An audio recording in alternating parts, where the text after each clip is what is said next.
ایک عرصے سے سوچتا رہا، اس بارے میں دریافت کرتا رہا، کئی کتابوں کو پڑھا، کئی لوگوں سے ملا اور حالات و واقعات کا مشاہدہ کرتا رہا کہ سانپ کیا ہے، اس کی فطرت اتنی خطرناک کیوں ہے، یہ اپنے چاہنے والے اور اپنے پالنے والے کو بھی ڈنک مارنے سے باز نہیں آتا۔ اس بارے میں کئی داستانیں، کئی کہانیاں لکھی گئیں، مگر ہر جگہ تشنگی رہی اور میں سانپ کی حقیقت اور اس کی حشر سامانیوں کو نہ پا سکا۔ پھر میں نے اپنی سوچوں، اپنے ذہن کے کونوں میں ایک ناگن دیکھی اور یہ ناگن میرے وجود میں پلتی رہی، میرے ذہن کے دریچوں میں پروان چڑھتی رہی۔ اب سننے والے اس خوبصورت ناگن کو دیکھیں کہ جس نے انسان کا روپ دھارا اور انسانوں کے خون سے پروان چڑھی، انہی انسانوں پر حکمران رہی۔ اسے انسان نے کتنا پیار دیا، کتنا آرام دیا، مگر اس نے انسان اور انسانیت سے وفا نہ کی، اس لیے کہ اس نے انسان کے وجود سے جنم نہیں لیا، اس میں مٹی کی خوشبو اور تاثیر نہ تھی، اس لیے وہ انسان بن کر بھی انسان نہ بن سکی۔ اس پراسرار ناول میں کچھ انسانی کردار بھی آپ کو ملیں گے جن کی فطرت بھی سانپوں جیسی تھی، اور کچھ ایسے بھی ہیں جو رب کائنات کی قائم کی گئی حدود کو نہیں پھیلانتے، اور یوں کامیابی ان کے قدم چومتی چلی جاتی ہے۔ نیکی اور بدی کی جنگ ازل سے شروع ہے اور ابد تک قائم رہے گی۔ آخر حق کو فتح حاصل ہوتی ہے اور باطل شکست خوردہ ہو کر بھاگ اٹھتا ہے، اور پھر نئے ساز و سامان اور مختلف روپ دھار کر سچائی اور حق کو مٹانے آتا ہے۔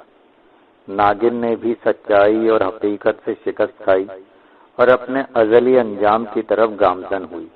زخمی زخمی ناگن کا جسم گناہوں کی آگ میں جھلسنے لگا، مگر ابھی اس کا سر کچلا نہیں گیا۔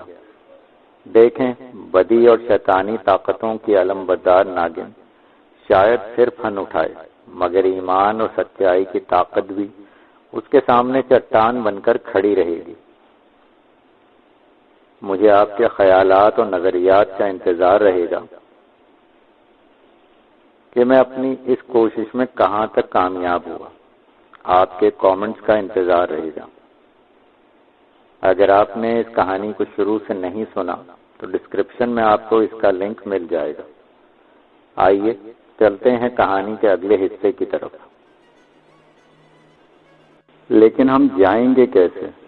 گرو نارائن نے سوال کیا تو لکشم ناتھ نے قہقہا بلند کیا، مورکھ، تو اس وقت لکشم ناتھ کے پاس ہے، اور لکشم ناتھ پورے ہندوستان میں سب سے بڑا پنڈت، پجاری اور بھرم چاری ہے۔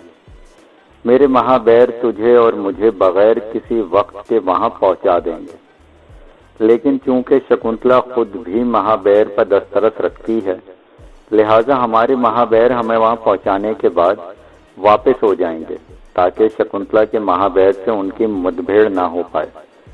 اس سے کام بگڑ سکتا ہے جب تک شکنتلا اپنے مہابیر سمیت تمہاری تابع نہ ہو جائے۔ سلیمان کا سارا خون مزے سے پینے کے بعد شکنتلا کو سکون آ گیا، اسے اپنے اندر توانائی محسوس ہو رہی تھی۔ اس نے رقیہ اور کنیز فاطمہ کو چمتکار کے ذریعے طلب کیا۔ صبغت اللہ وہیں پنجرے کے اندر ہی بھوکے پیاسے درد سے دورے ہو رہے تھے اور اللہ تعالیٰ سے اپنے گناہوں کی معافی کے طلبگار تھے۔ انہیں پہلے لہو لہان بہو اور پھر بیٹے کی دلخراش چیخوں کے بعد احساس ہو چکا تھا کہ وہ طاغوتی طاقتوں کے گھیرے میں آ چکے ہیں۔ اب ان کا بچ جانا معجزہ ہی ہوگا۔ رقیہ اور کنیز فاطمہ جیسے ہی شکنتلا والے کمرے میں داخل ہوئیں، کمرے کے عین درمیان سلیمان کی گلا کٹی لٹکتی لاش دیکھ کر زوردار چیخوں کے ساتھ بآواز و بلند بین کرنے لگی۔ انہیں شکنتلا سے اتنے بڑے ظلم کی توقع نہ تھی۔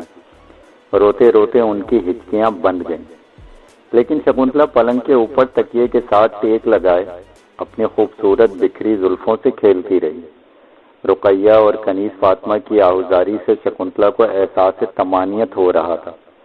جب ان کا رونا طویل ہو گیا تو چمتکار نے انہیں ڈرا دھمکا کر چپ کروایا۔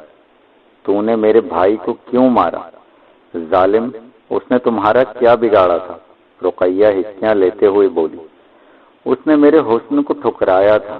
شکنتلا پلنگ سے نیچے اتر کر ان کے قریب آ کر بولی، اور شکنتلا کی حکم عدولی کی کم از کم سزا موت ہوتی ہے، لیکن اس کا خون فرش پر کیوں نہیں گرا؟ کنیز فاطمہ حیرانی سے بولی۔ وہ دیکھو، شکنتلا نے بڑے فخر سے کمرے کے کونے پر پڑا بڑا مرتبان کی طرف اشارہ کیا، جس میں اب بھی کچھ خون موجود تھا۔ اور یہ دیکھو، شکنتلا نے خون آلود بڑا سا گلاس دکھاتے ہوئے کہا۔ اس کا سارا خون اب شکنتلا کے پیٹ میں ہے۔ شکنتلا مسکراتے ہوئے بولی۔ تو رقیہ اور کنیز فاطمہ کے رنگ فق ہو گئے۔ تو چڑیل ہے؟ کنیز فاطمہ پھر رونے لگی۔ میرے خاوند کو کھا گئی تو چڑیل؟ ہائے میرا بھائی، میرا بھائی۔ رقیہ زارو قطار پھر رونے لگی۔ بند کرو یہ اپنے مرثیے، اب اگر تمہاری آواز نکلی تو اسی خنجر کے ساتھ تمہارے پیٹ پھاڑ دوں گی۔ شکنتلا گرجی۔ اور سنو، میں اب آرام کرنے لگی ہوں اور تم دونوں پلنگ کے دائیں بائیں کھڑی ہو کر میری ٹانگیں اور پاؤں دابتی رہو۔ چمتکار؟ جی مالکن، ساری رات ان کا خیال رکھنا۔ جس وقت ان کے ہاتھ رکیں پوری قوت سے کوڑا ان کے جسم پر پڑنا چاہیے۔ شکنتلا کی ہدایت کے ساتھ ہی چمتکار نے سرت کے ساتھ 2 قلع بازیاں لگائیں۔ فوراً ہی چمتکار کی شکل لیے 2 مہابیر نمودار ہوئے۔ دونوں کے ہاتھوں میں لمبے لمبے چمڑے کے کوڑے تھے۔ شڑاب شڑاب کی 2 آوازیں ابھری اور رقیہ اور کنیز فاطمہ کے جسم پر خونی لکیریں نمودار ہو گئیں۔ نرم و نازک لڑکیاں تکلیف اور آنے والے وقت کا تصور کر کے بید مجنوں کی طرح کانپنے لگی۔ شکنتلا فاتحانہ انداز میں کھلکھلا کر ہنس پڑی۔ کل صبح تم میں سے ایک کا خون پی کر ناشتہ کروں گی اور دن کا بھوجن دوسری کے خون سے کروں گی۔ آج تمہارے جیون کی آخری رات ہے اور ہوگی بھی بڑی تکلیف دہ، لیکن تمہارے لیے میں تو آرام سے سوتی رہوں گی۔ آنے والے وقت کا سوائے اللہ تعالیٰ کے کسی کو کچھ علم نہیں کہ کیا ہوگا۔ تم تو کل صبح اور دوپہر کی بات کرتی ہو۔ شکنتلا چڑیل؟ کنیز فاطمہ شکنتلا کی آنکھوں میں آنکھیں ڈال کر بولی۔ کیا معلوم آنے والی صبح کس کے لیے کیا پیام لاتی ہے، لیکن ایک بات طے شدہ حقیقت ہے کہ رقیہ بھی دلیری سے بولی۔ کانٹے بونے سے پھول نہیں اگتے، ظلم سے ظلم ہے، بڑھتا ہے تو مٹ جاتا ہے۔ اور سلیمان کی لاش کی طرف انگلی کا اشارہ کرتے ہوئے رقت آمیز لہجے میں بولی۔ خون پھر خون ہے، گرتا ہے تو جم جاتا ہے۔ قسم ہے پیدا کرنے والی ذات کی، جس کے قبضے میں ہماری، تمہاری اور سب کی جانیں ہیں۔ تم ہمیں چاہے جو بھی سزا دو، لیکن ہم تمہاری ٹانگیں اور پاؤں نہیں دبائیں گی۔ یہ کہتے ہوئے رقیہ پیچھے ہٹی اور ساتھ ہی کنیز فاطمہ نے بھی اس کی تقلید کی۔ اس کے ساتھ ہی شڑاب شڑاب کی آوازیں ابھرنے لگی اور مہابیر مسلسل کوڑے برسانے لگے۔ دونوں لڑکیاں فرش پر لوٹ پوٹ ہو رہی تھیں اور ان کے اپنے گھر کی زمین انہی کا خون چاٹنے لگی، اور شکنتلا حقارت سے انہیں دیکھتی رہی۔ تھوڑی دیر بعد دونوں بے ہوش ہو چکی تھیں۔ جب یہ ہوش میں آ جائیں تو ان کو پھر مارنا، یہی شکنتلا کے ساتھ زبان درازی اور ان کے مسلمان ہونے کی سزا ہے۔ یہ کہہ کر شکنتلا نے آنکھیں موند لیں اور تھوڑی دیر بعد وہ گہری نیند کی وادی میں پہنچ چکی تھی۔ رات کے آخری پہر شکنتلا کے سر میں شدید ترین درد کی لہریں اٹھیں۔ درد اتنا شدید تھا کہ اس کی آنکھ کھل گئی۔ تکلیف کی شدت سے اس نے دونوں ہاتھ کنپٹیوں پر رکھ لیے۔ اسے یوں محسوس ہو رہا تھا جیسے اس کے دماغ کی رگوں کو کوئی نادیدہ قوت پکڑ کر باہر کھینچ رہی ہو۔ اس نے بڑی مشکل سے آنکھیں کھولی تو سامنے ہٹے کٹے 2 پنڈت نما انسانوں کو پایا، جن میں سے ایک کو دیکھ کر اس کے ہوش اڑ گئے۔ وہ گرو نارائن تھا جو فقریہ مسکرا رہا تھا۔ مجھ سے بچ کر کہاں جائے گی میری جان؟ ہائے میرا سر گیا، ہائے ہائے ہائے رام جی، ہائے ناگ دیوتا، میرا سر پھٹ جائے گا۔ گرو نارائن اور لکشم ناتھ کمرے کے وسط میں کھڑے